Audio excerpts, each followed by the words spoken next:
Chapter 1. The New Teacher. My name is Jennifer Dale. My friends call me Jenny. I'm 16 years old, and I live near Boston. My town is beautiful and very green. I live here with my parents and my dog Fred. I go to school at Jefferson High, and I want to become a journalist. In my free time, I play volleyball and I listen to heavy metal music. I want to tell you my story. It was the first day of high school. I was excited. I already knew most of my classmates, but I didn't know my new teachers. I got up, ate my breakfast, and went to school. On the street, I met my friend Dana. Her house is near mine, and we always walk to school together. I hope our new teachers are men, and I hope they're handsome, Dana said.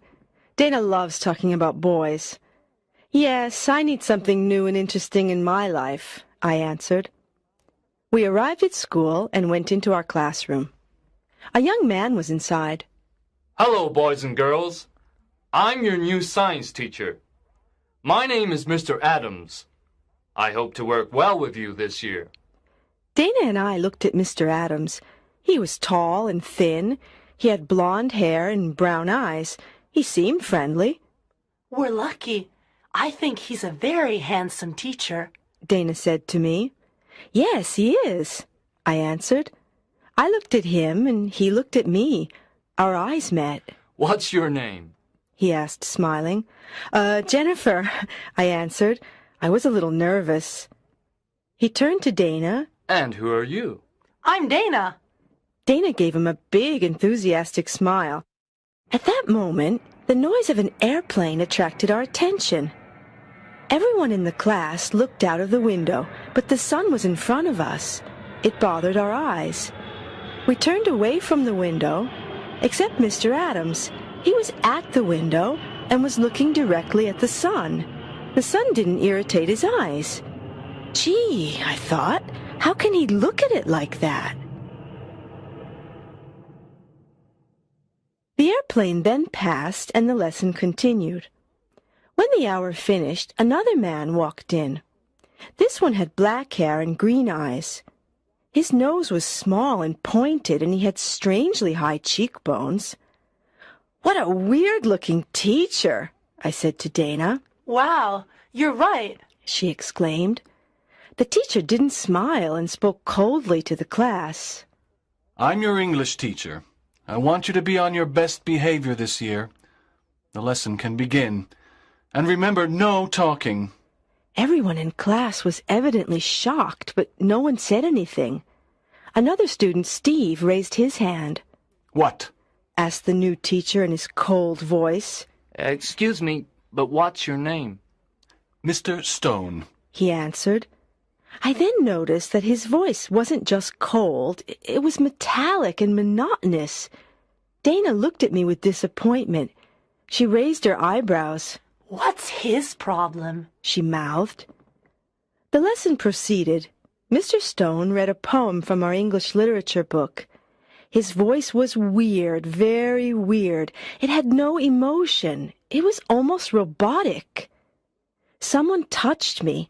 It was Dana. Isn't he horrible? She whispered. I nodded.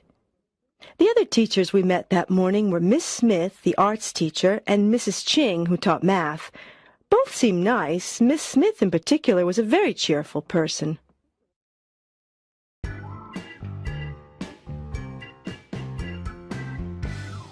Chapter 2. Clues. I always eat lunch at school. That day I ate with Dana and Paul Miller, another friend from my class. Paul was a very intelligent boy. He was always the best in math. His parents were divorced, and he lived with his father and his black cat, Apollo. He missed his mother. She lived with another man and didn't want to see Paul. His father was never at home, so Paul was very lonely. He didn't have many friends at school because he was too intellectual. He loved Apollo very much and spent a lot of time with him.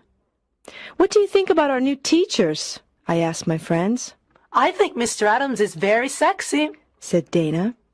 Did you see how he looked at the airplane? The sun didn't bother him, exclaimed Paul. You're right, I said. But did you hear Mr. Stone? He speaks like a robot. His voice is cold and metallic. He's unfriendly, too, added Dana. That's true, I said. Look, said Paul. Look what he's eating. We looked at Mr. Stone. He sat away from the other teachers, and he didn't have a normal lunch. There was a glass in front of him. It was full of a dense green liquid. There were some black pills in his hand. He put 2 of them in the glass. The green liquid started to bubble, and it changed color. It started to become red. Then he took the glass and drank the mysterious red formula. I looked at Paul, and he looked at me. We were disgusted and frightened. Dana tried to be rational. Maybe it's a new diet. Maybe that's why he's so thin, she said. I didn't agree. There was something strange about Mr. Stone. That afternoon and the next day, we met our other new teachers. We also had English again. Mr. Stone came in and sat down.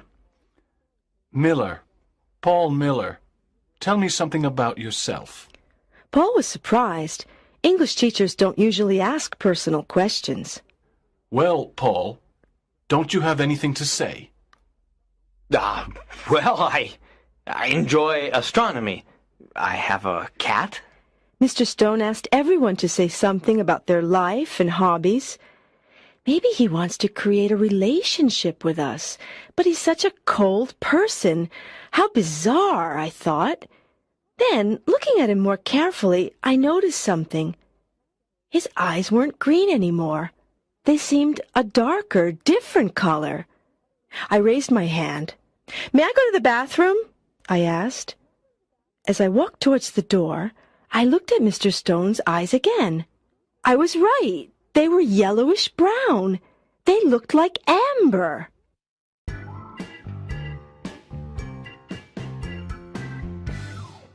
Chapter 3. Aliens. That afternoon, I sat on my bed and thought about my first 2 days of high school. I wanted to know more about Mr. Stone. I decided to go and visit Paul. Paul was in front of his computer. He was very interested in astronomy, the occult, and life on other planets. "Hi, Paul, what are you doing?" I asked. I'm on the internet. I'm in contact with the International Space Fan Club. Listen to this. Something very important is happening. A comet is passing through the Virgo constellation. There are the right connections for intergalactic meetings. The Earth has been in the Virgo constellation since last week. "But what are intergalactic meetings?" I asked. They're voyages of aliens to our planet. These voyages can happen only in special moments. For example, when a constellation and a comet meet. Aliens can travel to our planet for different reasons. Sometimes they want to study us humans. Some people say that aliens may come to Earth to conquer the planet. I looked at Paul with a shocked expression. An idea started to form in my mind. What's wrong, Jenny? Paul asked. "Maybe Mr. Stone is an alien," I exclaimed. Gee, aren't you exaggerating? Now, come on, get real. Well, his voice doesn't seem human. His eyes change color, and do you remember the green liquid and the black pills he had for lunch? What do you mean his eyes change color? Paul asked. "Didn't you notice? Yesterday they were green. Today they're amber-colored," I answered. Even if his eyes change color, I still don't believe he's an alien. But the comet explains everything. It entered the Virgo constellation last week, and Mr. Stone is a new teacher. I talked to Dana's brother Matt. He said that this is Mr. Stone's first year at Jefferson High. No one knows where he comes from, I said. Maybe... Paul's eyes lit up. Maybe that's why he asked us all those personal questions. He wants to study us. Yes, you see? All clues indicate that he is an alien. So what can we do? I asked. We can spy on him. Maybe we can follow him to his house. We can see where he lives and what he does at home. However, we must be very careful. He doesn't seem to have emotions. He might get angry if he discovers we suspect him. We'll try to follow him tomorrow, after school, okay? said Paul. The next morning, before school, I took Fred out for a walk in the park. Fred needs daily exercise, so my parents and I take turns walking the dog. The park was empty. It was dawn. A lonely bird chirped in the trees. The grass was wet with dew. There was peace all around. Suddenly, I noticed something or someone moving behind the bushes. I got closer to see who or what it was. In the clearing, there was a man. He was looking up, and his arms were raised. He bent down and touched the ground. Then he stood straight again, face and hands again directed to the sky. After about a minute, he turned around. It was Mr. Stone. Was he communicating with the universe? With his planet? Was he really an alien? I quickly walked away. Fortunately, Fred didn't bark. I took my dog home and then met Dana. We walked to school. I wanted to tell her about Mr. Stone, but I didn't. It was too difficult. Besides, I couldn't tell her about the afternoon plan because it was too dangerous for 3 people to follow the teacher. During the morning, I thought about Mr. Stone again and again. I was scared, but also excited.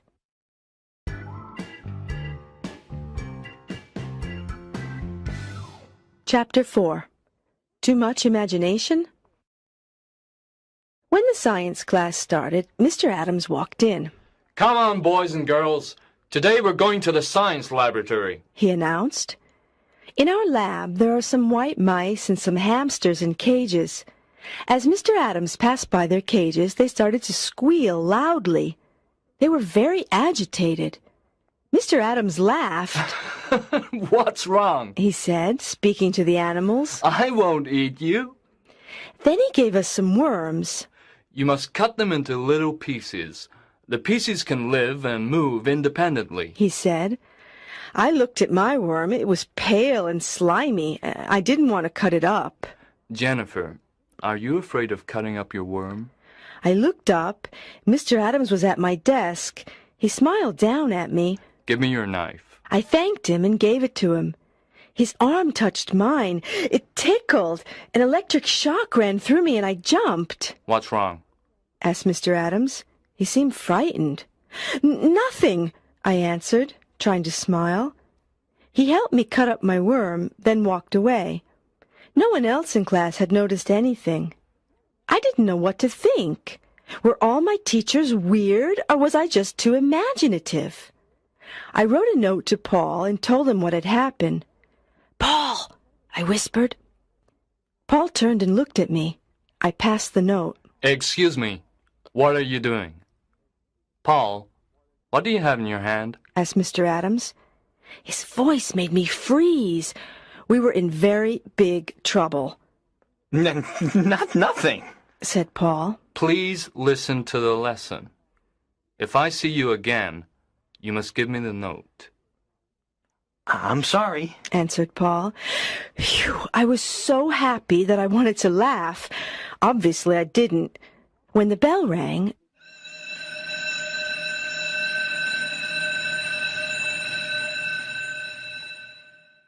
Mr. Adams called me to his desk.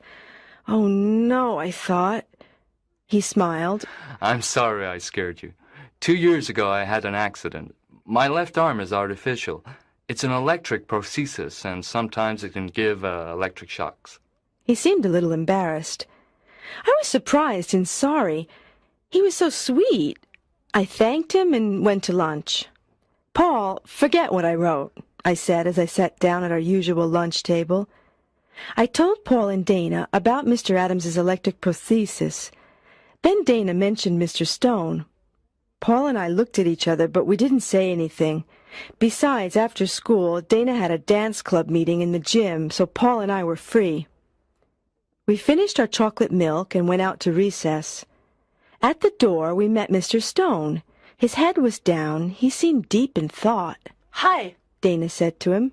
Hi. He said, surprised, lifting his head. His eyes were green again. Wow, that Mr. Stone is really a mystery. Dana exclaimed. I still didn't want to tell Dana the whole story, so I changed the subject. Fortunately, the bell interrupted us.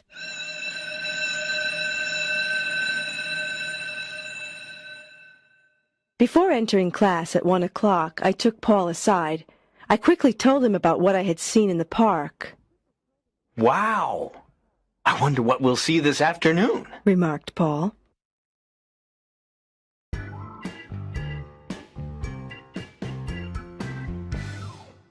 Chapter 5. Mr. Stone. When the school day finished, Paul and I hid behind some bushes and watched the school gate. We saw many classes go home and some teachers, but we didn't see Mr. Stone. The minutes passed. Maybe he went home by car, I said. At that moment, through the bushes, we saw a man with black hair and very high cheekbones walk past.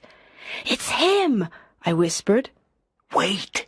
He mustn't suspect that we are following him, Paul said. We waited 2 minutes. "Okay, we can go," I said.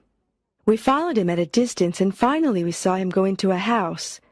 It was a pretty pink 2-story building. There was a lawn in front of it and a big tree on the side. We crept up to the window and carefully looked inside. Mr. Stone put his briefcase down and opened the refrigerator. He took out another bottle of that horrible green liquid and put it on the table. Then he went upstairs. Now what can we do? Paul whispered. "No problem. I can climb the tree," I said. Are you sure? "Of course. Don't forget I play volleyball." Be careful. I went to the tree. It wasn't very high, and it was easy to climb. From my position, I could see his room. Mr. Stone was there. What's happening? Whispered Paul. "He's sitting in front of a mirror," I said softly. "His hands are on his head. Oh, no!" What? What? asked Paul. The teacher was totally bald, and his head was covered with disgusting brown warts. I felt sick. Suddenly, I noticed my reflection in Mr. Stone's mirror, and Mr. Stone noticed it too. He brusquely turned around and stared at me.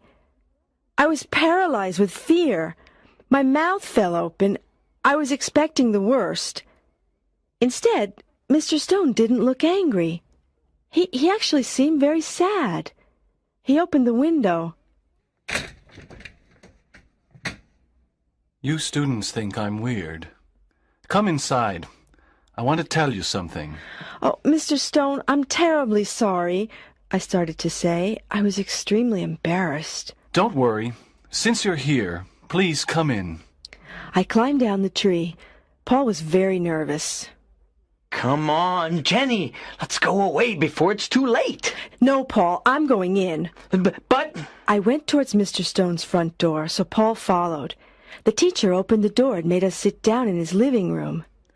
Do you want something to drink? He asked. "No, nothing, thank you," I answered. What are those warts on your head? asked Paul, ignoring the look I gave him. These warts are the results of a throat tumor.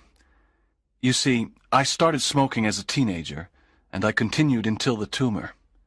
Chemotherapy made me lose all of my hair, and I developed these warts.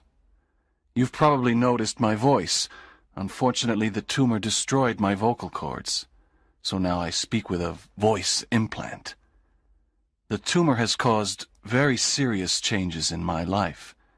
I started to suffer from depression, and I still see a psychiatrist. I also moved, hoping to start a better life in a new environment. In fact, I'm from Wisconsin. You see, I'm not married, and the illness has made me very lonely. People don't like illnesses. They stay away from sick people. Sick people bother them. "Mr. Stone, we really feel terrible about our behavior," I said. Yes, we really apologize. We hope you can forgive us, added Paul. Don't worry. In a sense, I'm glad this happened. I haven't talked like this to anyone for a long time. You see, I want to be friends with my students. That's why I asked your class so many questions. But it's very hard for me to smile or be cheerful. Try to understand if I'm strict or unpleasant. I smiled at Mr. Stone. I was very moved. "We understand," I said softly. May I ask you a question? Said Paul. "Paul!" I exclaimed. It's okay. Ask me anything you want. Answered Mr. Stone. What's that stuff you eat at lunch? Oh, did that scare you? The green liquid and the black pills are part of my treatment. They include protein and other nutritional substances. And why? Excuse my curiosity. Were your eyes amber-colored yesterday? Well, I tried some colored contact lenses. I wanted to do something different. I thought that a new look could make me feel better, but it didn't work. "Mr. Stone," I began, I saw you at the park this morning." Gee, I probably appeared very strange to you with all those movements, he said. My doctor suggested early morning exercise in fresh, clean air. You really have watched me these last few days, I must say. Paul and I looked at each other. We felt rude and very silly. We were ashamed for being so inconsiderate. "Well, Mr. Stone, we don't know how to thank you for your hospitality and kindness," I said. "We really don't deserve it. Our behavior—" That's enough. Don't worry.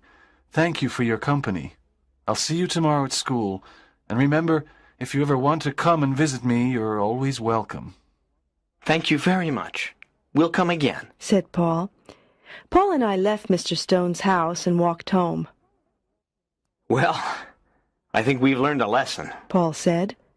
We must remember that many people in this world are suffering. Many people have problems, and if they act in strange ways, there are reasons. There isn't an alien behind every bush. There's a person, just like you and me. And maybe this person needs friendship and a helping hand. I looked at Paul with affection and admiration. His words expressed my own thoughts perfectly. We had let our imagination and superficiality dominate us. This made us forget human feelings and problems. I thought about Mr. Adams and his artificial arm. Even in that case, I had overreacted with my ridiculous suspicions. "Hey, Paul," I said, "I want to celebrate. This adventure is over. I feel relieved. Let's go to the Rainbow and buy an ice cream." Okay, Jenny. Good idea. "Let's call Dana, too," I added, thinking it was the moment to inform her about everything. Sure. We stopped at Dana's house and invited her.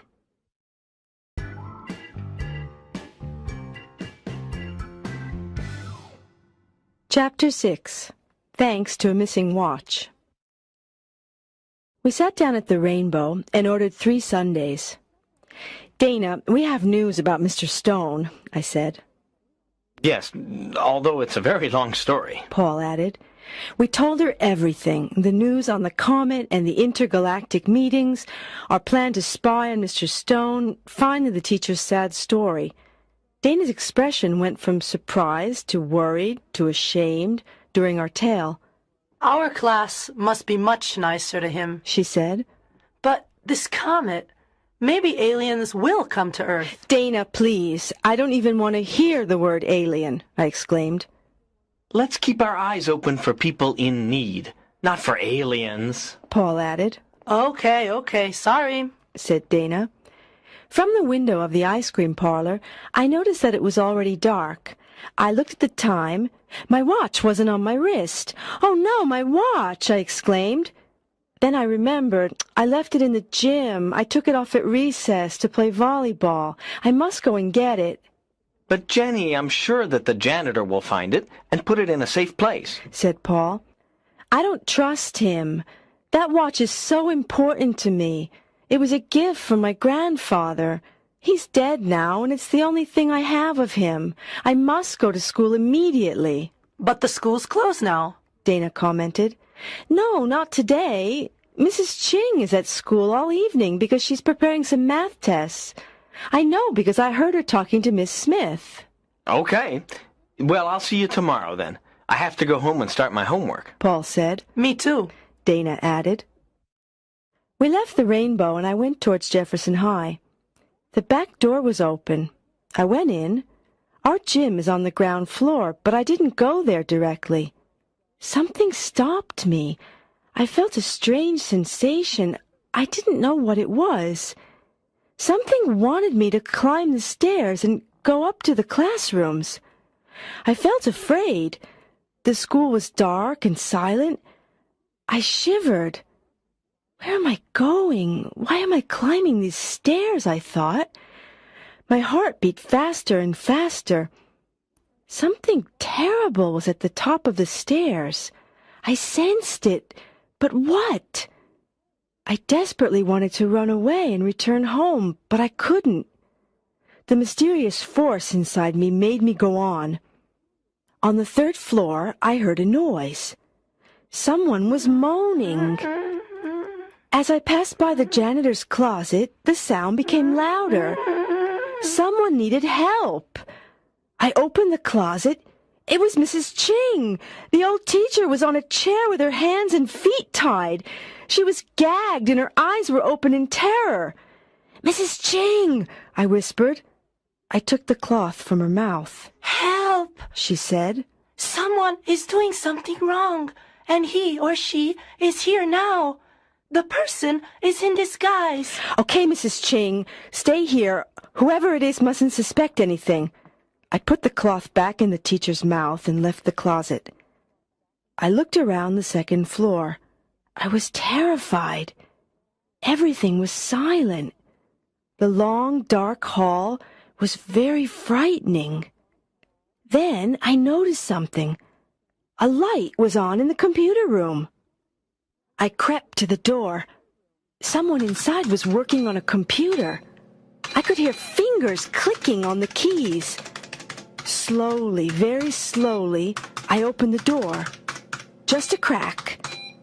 It was Mr. Adams.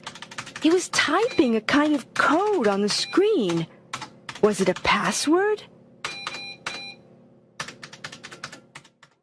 Then he took a small plastic object from his pocket. It looked like a key. He inserted it in the diskette slot. The screen blacked out. It flickered. Then something appeared.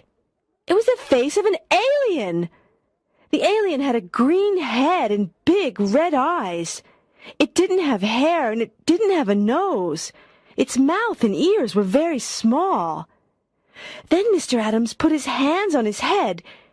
He was pulling at his hair. It started to come apart. He was taking off his hair and his face. A green bald head surfaced. I realized that he was identical to the alien on the screen. He put his face on the computer table. Then the false Mr. Adams started talking. Clyrag calls base. Clyrag here. Clyrag calls base.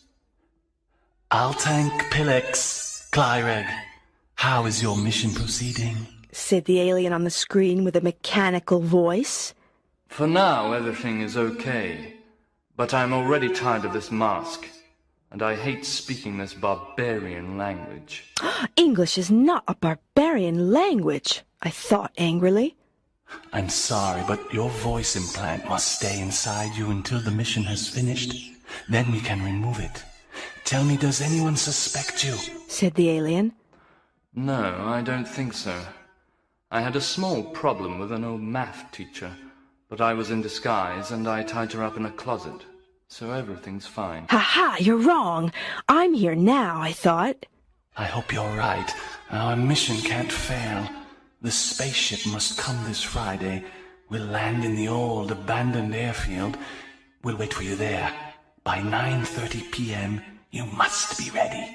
You must have the 2 students to take to Mitrax. We can't be late. When the comet leaves the Virgo constellation, we won't be able to travel anymore. The intergalactic doors close on Friday at midnight, said the alien on the screen. I know. Don't worry.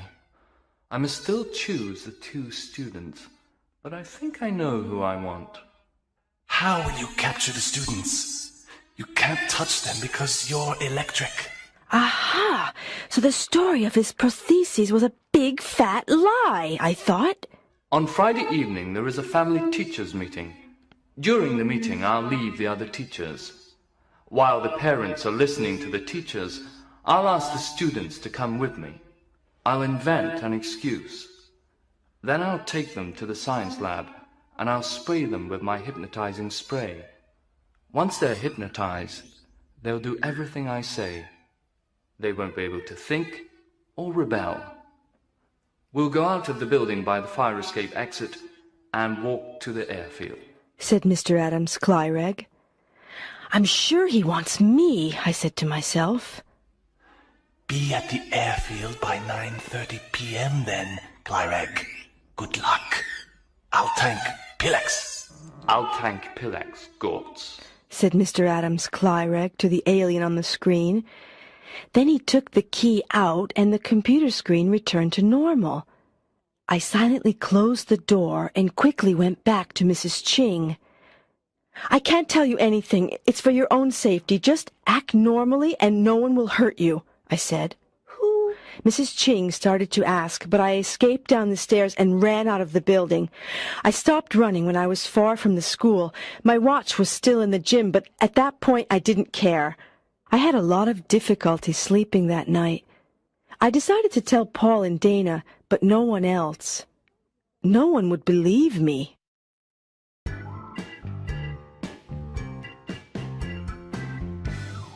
Chapter 7. The Plan. The next day, as soon as I arrived at school, I went to the gym to look for my watch. Fortunately, it was still there. At lunchtime, I took Dana and Paul to an empty table and started my story. I decided to get to the point immediately. Mr. Adams is an alien, I said. No, not again. Are you doing this on purpose? Because if you're not, you have a problem. Paul exclaimed angrily. I thought you wanted to stop all this. I thought you were ashamed of your behavior. First Mr. Stone, now Mr. Adams. He continued while Dana raised her eyebrows incredulously and suppressed a smile. I know I seem crazy, I said, feeling tears in my eyes, but I'm telling you the truth. I saw him with my own eyes. Please listen to me. I told them everything, from my mysterious sensation to the conversation between Mr. Adams Clyreg and the alien on the computer screen. Both my friends looked terrified and shocked. They finally believed me.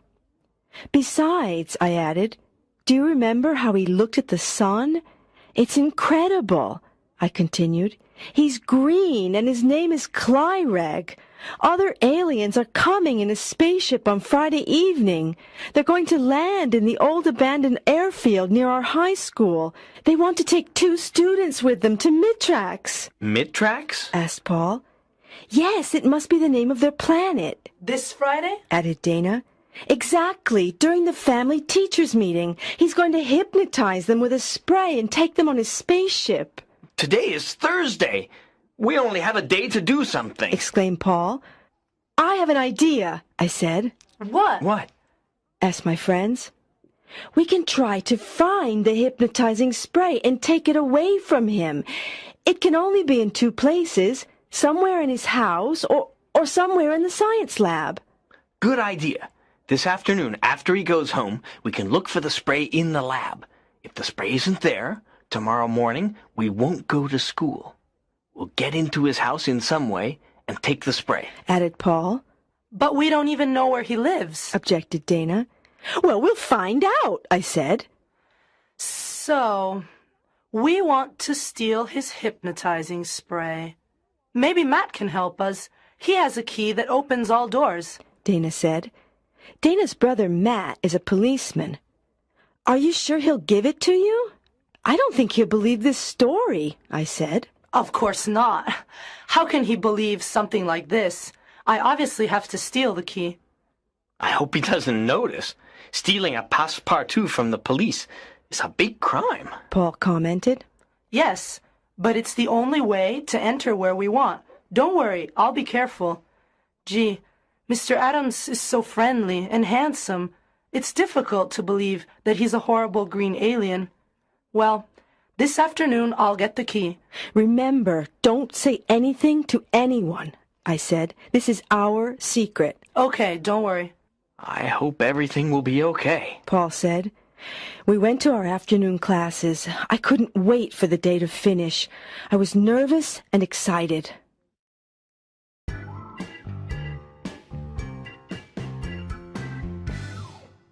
Chapter 8. Paul's Decision. I constantly thought of the day before. I remembered when he took off his face. Behind that blonde hair there was a bald green head. Behind those brown eyes, 2 red ones. And behind the nose, nothing. I shivered. After school, I went with Dana to her house. Paul instead stayed at school to make sure that Clyreg went home. When Dana and I arrived at her house, there was no one there. I hope Matt didn't take the key with him, said Dana. We went in. Dana went to her brother's room. I heard her open many drawers. I crossed my fingers. Here it is! Dana exclaimed. Oh, great! Now let's go back to school, I said. Wait, my mom will be back soon. I have to leave her a note. I'll tell her I'm at the library, Dana said. We went back to school. Paul was sitting on the steps. Has Clyreg left? I asked. Yes, we can go in, Paul answered. We went up to the science lab. When we arrived, we noticed that the door was open. Someone was whistling inside. Oh, no. It's the janitor, Paul whispered. Let's hide in the bathroom, Dana suggested. It's already been cleaned, so he won't come in. We quickly entered the girls' bathroom and hid. After some time, the janitor walked away. We heard him go down the stairs. Okay, now, Paul said. We entered the lab and looked around. We opened the chemical cabinet with Matt's passepartout and examined every container.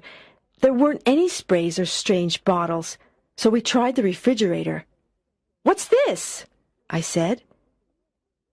Inside the refrigerator, there was a spray without a label. It was very difficult to open, and it had a bizarre phosphorescence. Wow! It's probably Clyreg's hypnotizing spray. But how can we be sure? Paul asked. We have to be sure that it's the right one. An error could be fatal. I have an idea. I can try the spray on my dog Fred. Fred hates taking baths and especially eating leftovers. I'll spray him. If he doesn't protest, we have the right spray, I said. Excellent. Please phone me after and tell me the results, Paul said. I want to know too, Dana added. We carefully went out of the lab and left the building. When I arrived home, I prepared a big bath for Fred. Fred! Freddie! I called. The dog was in the garden. When he saw me with the big basin full of water, he barked and howled. He ran inside his doghouse. Silly dog, I thought. I took the spray, went to the doghouse, and sprayed Fred. Then I called him again, and I pointed towards the water in the basin. What a surprise! Fred calmly came out of the doghouse and jumped into the water. After Fred's bath, I went to the refrigerator and took out some leftovers. I put them in his dish and gave it to him. "Food time, Fred," I said. Fred saw the leftovers and didn't protest. He started eating. It was incredible. I immediately phoned Dana and gave her the good news. Then I phoned Paul. "Hi, Paul, it's me. We have the right spray. Fred has been completely hypnotized." Great. Listen, can you come to my house now? I need to talk to you. There was something strange in his voice. "Paul, are you okay?" I asked. Yes, I'm fine. I'll tell you everything when you arrive, okay? Please come. It's important. I took the bus and arrived at Paul's house. He was alone, as always. He was in his room with his cat, Apollo, in his arms.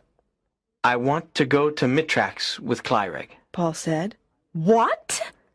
Yes, I want to go to Mitrax with Clyreg. Paul repeated. "Are you kidding? You're crazy. No, I'm not crazy. Look at my life. My mother doesn't love me. She went away and never wants to see me. How do you think I feel? My father is always working. He doesn't care if I'm here or in Timbuktu. He only cares about his young blonde secretaries. At school, everyone thinks I'm strange. You're my only true friend in class. Jenny, I'm not happy here. Try to understand. This world isn't for me. I don't like my life. I want to test my destiny and see what happens to me. Honestly, I really don't think that Clyreg wants to hurt us students. How do you know? I asked angrily, shocked at what he was saying. He doesn't give me that impression. I'm sure the aliens just want to study us. I feel I can trust them. Also, you know I love space. I've always been interested in astronomy and alien life. This is a fantastic opportunity to see life on another planet, in another galaxy. This is my dream. This opportunity will never exist again. If aliens come to Earth at the next intergalactic meeting, they certainly won't come to our town again. Listening to Paul, I started to understand his point of view. But it was terrible to think that Paul didn't have anyone. No one really cared about him. I was very sad. Running away to another planet isn't the right solution to your problems, I said. But I've tried to talk to my father about my problems. I've tried many times. Nothing has changed. Listen, I want to go to Mitrax. I feel it's the right thing for me. Something inside is pushing me to go. Maybe going to Mitrax was the best thing for Paul, although I still couldn't believe it. If you're convinced, but I'll miss you a lot. I'll never see you again, I said. Nothing is forever. You will see me again. I promise. Don't make promises you can't keep, I said with tears in my eyes. Believe me, Jenny. Sooner or later, when the next intergalactic door opens, I'll return, and I'll have many new things to tell you. Listen, he continued. We must organize our plan for tomorrow evening. When Clyreg takes the 2 students to the science lab, he'll open the refrigerator, but he won't find the spray. At that point, he won't be able to do anything, because he can't touch us. If he touches us, he'll electrocute us, Paul explained. Then he won't be able to study us anymore, I interrupted. Exactly. So, when he sees that his mission has failed, the only thing he can do is go to the airfield and leave with his spaceship. He can't stay any longer because he can't miss his spaceship. And the spaceship can't wait for him. I won't come to the family teachers' meeting. I'll wait for Mr. Adams at the airfield. I sadly looked at Paul. Good luck. I'll wait for you, I said. Paul picked up Apollo and gave him to me. I want you to keep him. Take care of him for me. He came closer to me. For the first time we kissed. My heart pounded. Oh, Paul, thanks for Apollo. Thank you very much. I stroked the black cat and he purred.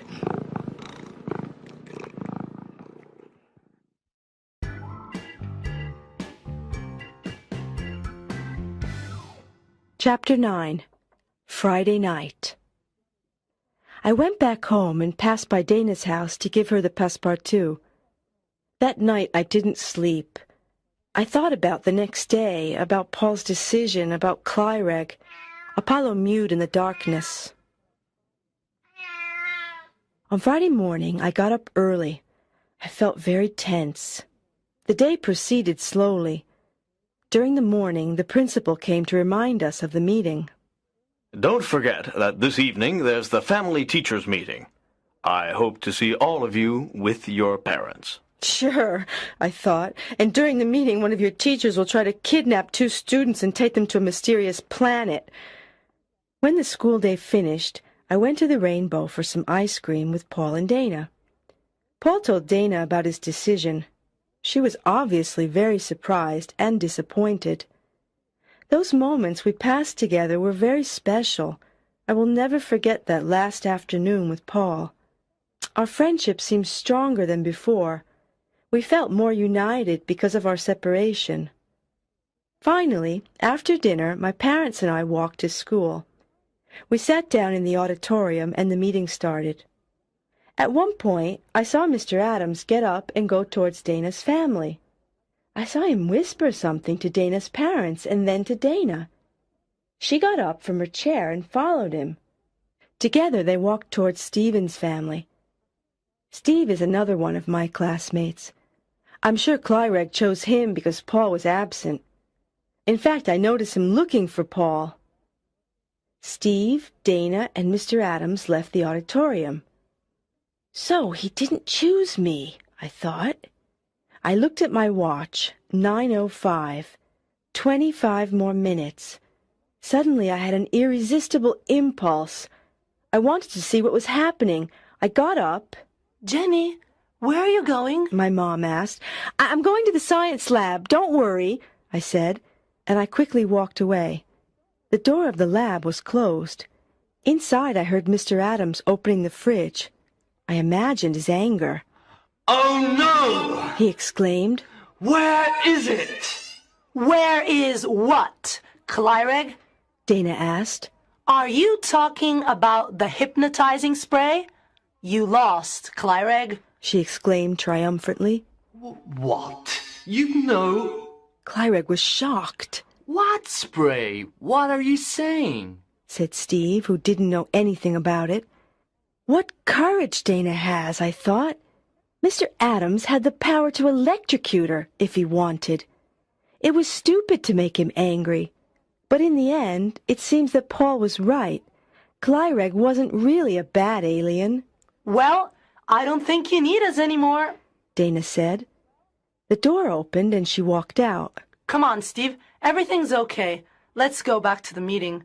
Then Clyreg came out. He seemed confused and helpless. I looked at my watch. Clyreg, it's 9:17. Go. Don't miss your spaceship, I said, almost with compassion. Clyreg looked at me, even more surprised. Then he went to the fire escape exit and ran away. At that moment, I thought of Paul. I followed Clyreg down the fire escape stairs and out of the building. Our school is very close to the old airfield, so Clyreg and I reached it at 9:24. The spaceship was already there, waiting for Clyreg. Its portal was open, but all the lights were off. The aliens from Mitrax didn't want anyone to see them. Paul was there, too. When he saw Clyreg, he ran towards him. Clyreg, listen, I want to come with you. Take me with you. You could study me. I know you won't hurt me. Clyreg was literally shocked. Come then, Paul. Hurry. He said, recovering from his amazement. Paul! I shouted. Jenny! He ran to me and we embraced. This crazy adventure has finally finished. Fortunately, everything ended well for everyone, Paul said. Think about me sometimes, I said. I'll always think of you. And remember, I'll be back. Paul! Clyreg shouted. He was on the stairs of the spaceship. The portal is closing. Have fun in Mitrax, you space lover, I said, laughing and crying at the same time. Paul went up the stairs and the portal closed behind him. The spaceship lights turned on and it silently went up into the dark night sky. I watched it disappear into the blackness. Then I hurried back to school. My parents were still at the meeting with everyone else. No one seemed to suspect anything. Dana and Steve sat calmly near their parents. I, too, went back to my mother and father, smiling innocently. Today, 6 months have passed. Everyone at school now knows the truth about Mr. Adams, although not everyone totally believes my story. We have a new science teacher. Her name is Miss Lundberg, and for the moment she seems normal. Dana and I have been to visit Mr. Stone a few times, and his relationship with our class has really improved. He seems a happier person, and this pleases me a lot. Steve is now Dana's boyfriend, and they make a nice couple. I still have the hypnotizing spray. I keep it hidden, although sometimes I use it on Fred when he needs a bath. Apollo is now a member of our family. Fred is a little jealous of him, but they're usually friends. I told my parents the entire story. They seemed to believe me, especially because no one can find Paul. In the beginning, his father looked for him, but he soon stopped worrying. Sometimes Dana and I talk about Clyreg and our adventure. We remember Paul. On many evenings, alone in my garden, I look up at the sky and think about him. Good night, Paul, wherever you are. See you soon.